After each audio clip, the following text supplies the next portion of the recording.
CapeTalk. Rob Quintas, the MEC for Mobility, is with us now via Zoom.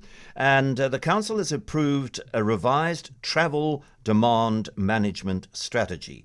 The idea is aimed at changing when, where, and how people travel, particularly into the CBD during peak hours.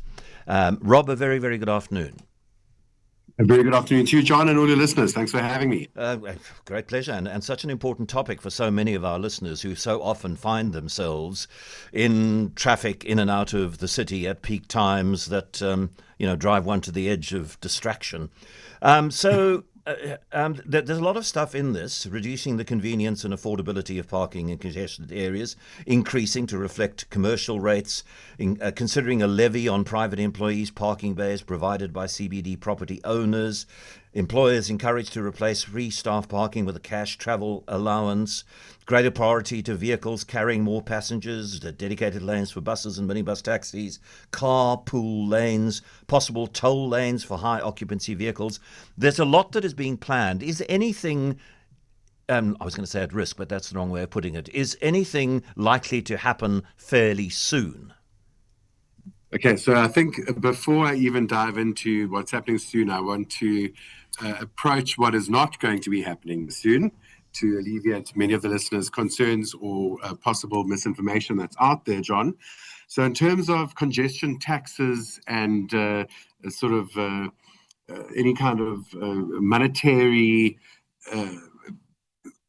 punitive measures for bringing a vehicle in at peak hours or even into the CBD at all, we are nowhere near ready in that. And it states very clearly in this revised travel demand management plan that a lot of the stars need to be aligned perfectly before we can even consider this. And, we need to ensure public transport is working to the way that people feel confident. And also there's no legislation that allows for it. But of course, we are including it as, what is our plans going forward in the immediate, short, and the longer term. Okay, point taken. But because I have limited time, can we focus on what might well happen in the near future? Okay. Yeah. So, very near future, we're going to see considerable public transport benefits for those using My City with the southeast corridor expansion of that service. So we're going to be able to see a lot of people using a largely dedicated lane trunk routes for that high occupancy mode of transport. With our new fleets to be able to get to the other economic hubs of the city, which includes Claremont and Wynberg. So it's not just Cape Town, that is the Cape Town CBD that gets in a lot of people. There's a lot of economic drivers in those two nodes as well, which are going to benefit very imminently from a really fantastic form of public transport.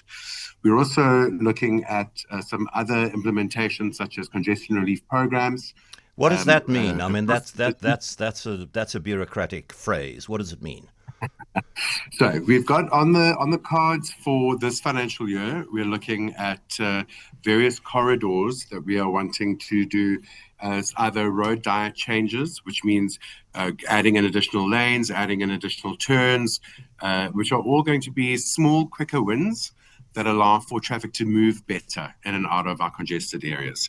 So we'll be communicating, all of it has been spoken about previously in terms of some areas where we've completed some of those, but we'll be talking in detail as we go closer with announcements as to the exact locations of some of those very choked arterials or intersections that we are wanting to move people speedily along with.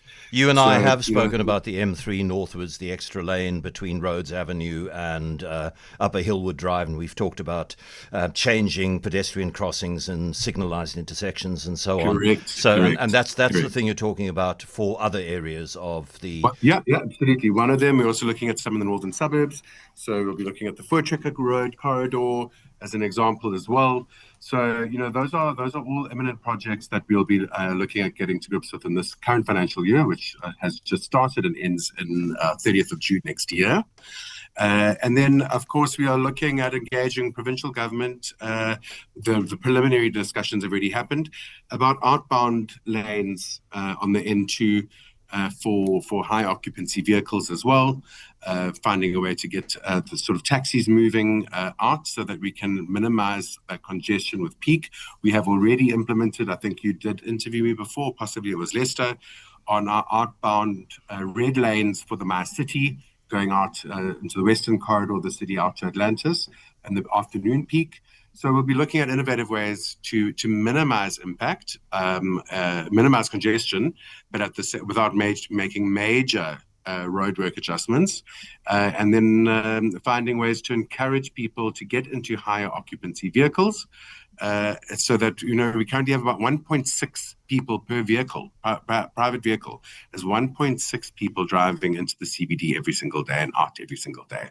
So it's about encouraging people to start carpooling, and also to on that. I mean, it is a lane for people who are carpooling. I mean, I don't know how you monitor who's carpooling and who's not, and how you enforce whatever regulations you put in place. But is that something that reasonably practically might happen in the next 5 years, or is that something still very much on the drawing board to be further discussed? It is on the drawing board, but it's not something that is necessarily unachievable in 5 years, John. Okay. I think the technologies that are available already, there are various apps that are already in play from the private sector, which allow for that kind of carpooling, shared Uber type of arrangements. So it's about onboarding all of that into a system, whether it be recognized number plates that would be able to then use the higher occupancy vehicle lanes on the highways coming in, so that they don't get a fine because they're moving multiple people in one shared vehicle. So there are, the technologies are available. It's a case of bringing those into a comprehensive system. And that is certainly the type of thing we're working towards, in making sure that we don't see that 1.6 passengers per vehicle coming in at a snail's pace on the N2 and on the M3 every single morning. And what about the thing I started with, because that was at the start of the notes that I was given for this interview, reducing the convenience and affordability of parking in congested areas. So take the worst areas of Cape Town, and instead of adding more parking, add less parking and charge more for the parking that you do have. Because I'm very cynical about driver behavior. I just go, instead of having cars double parked along street, you'll have cars triple parked along street. You're not going to solve the problem. Yeah. So, I think once again, there's not paid parking everywhere. That paid parking is really along our high density commercial nodes.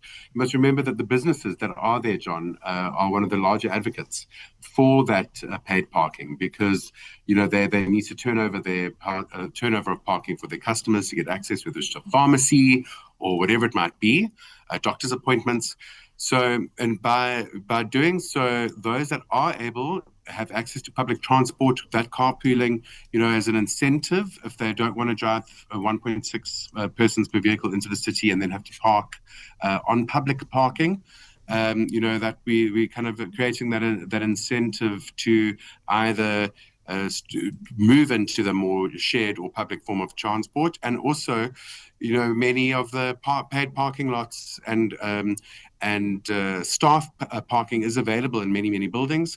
So this really is just to keep that turnover of vehicles moving to the CBD, as opposed to locking into a parking bay and staying there for hours on end, which is very disruptive for your small and medium enterprise businesses when they're not going to be able to have that access for their base. Remember, the parking is not 24/7. Come the 5 o'clock on the weekday, the parking remains open until the morning for free use and long parking.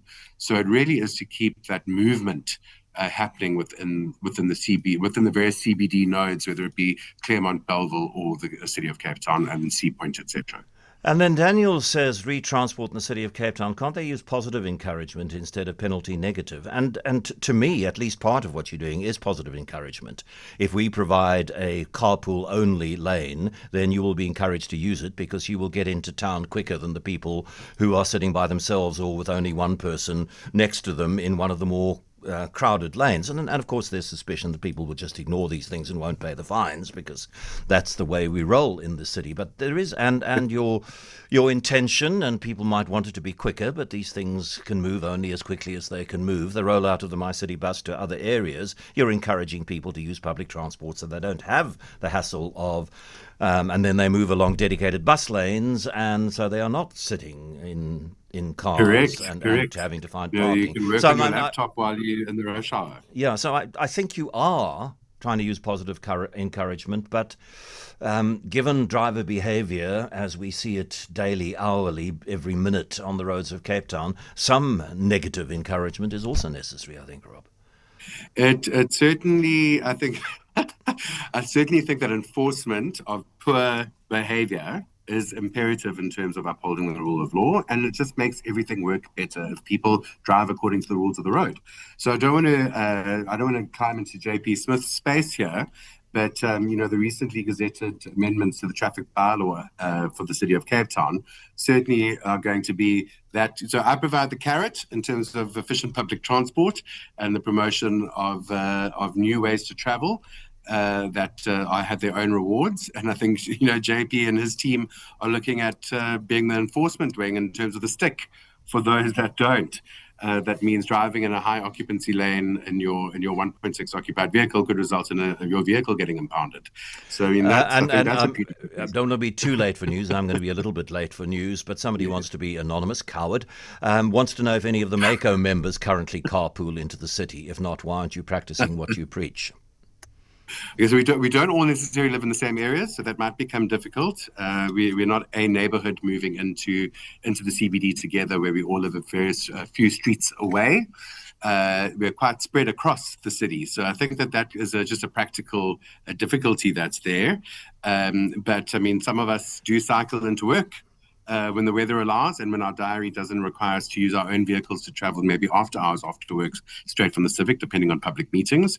So there are a couple of us that do actually walk. I know the MMC for Community Service and Health most mornings actually walks into the Civic Centre because she lives right on the CBD edge.